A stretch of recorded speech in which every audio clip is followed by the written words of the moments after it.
Hello students, welcome to MOS classes.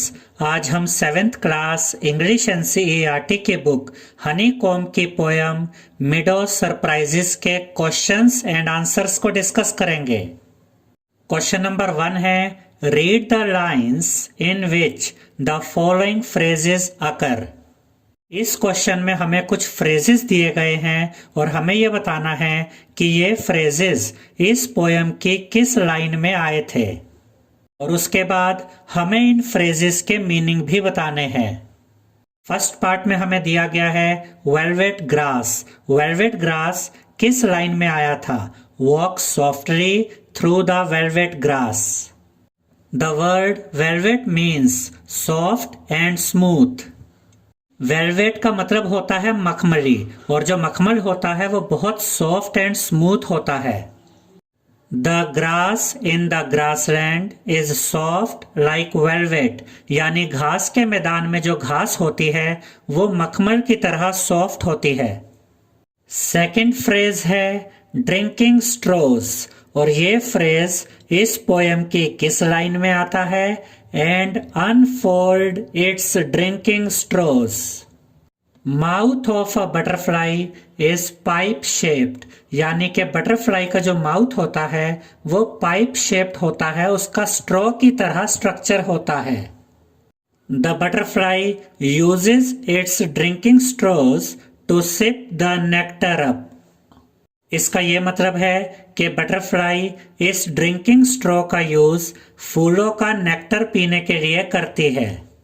इसे हम ऐसे भी कह सकते हैं कि बटरफ्लाई का जो स्ट्रॉ की तरह स्ट्रक्चर होता है उसका इस्तेमाल बटरफ्लाई फूलों का रस पीने के लिए करती है। थर्ड फ्रेज है मिडो हाउसेस, और ये फ्रेज इस पोयम में किस लाइन में आता है? Explore the मिडो houses. Various animals make their houses in the meadow in the form of burrows, nests and mounds.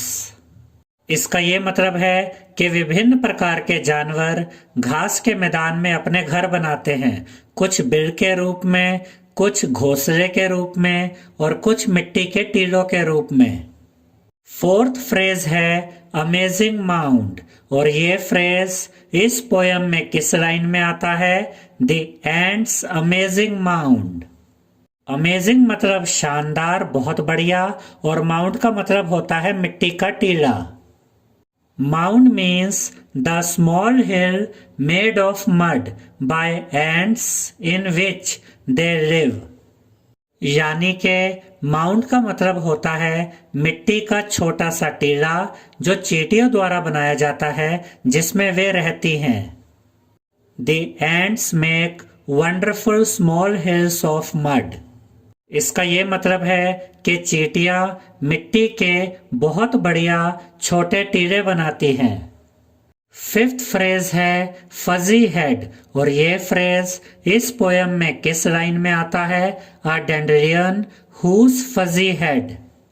Fuzzy head refers to the flower dendrian which was golden ago has turned to airy parachutes that flutter when you blow.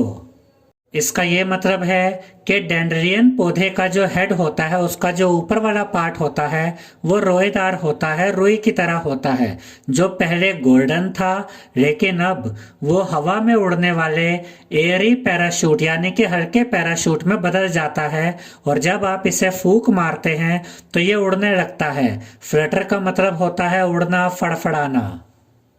Question number 2 है, which line in the poem suggests that you need a keen eye and a sharp ear to enjoy a meadow? यानी कि poem में वो कौन सी line है जो ये बताती है कि घास के मैदान का आनंद लेने के लिए आपके पास कीन आई यानी कि दिलचस्पी रखने वाली नजर होनी चाहिए, और शार्प ईयर यानी कि तेज कान होने चाहिए। और वो लाइन है you may discover these your self if you look and listen well, यानी कि इन सब की खोज आप स्वयं कर सकते हैं अगर आप ध्यान से देखें और ध्यान से सुने। आई होप स्टूडेंट्स आपको हमारा ये वीडियो पसंद आया होगा। अगर आपको हमारा ये वीडियो पसंद आया है तो इस वीडियो को लाइक करें, शेयर करें और हमारे चैनल को सब्सक्राइब करें। Thank you.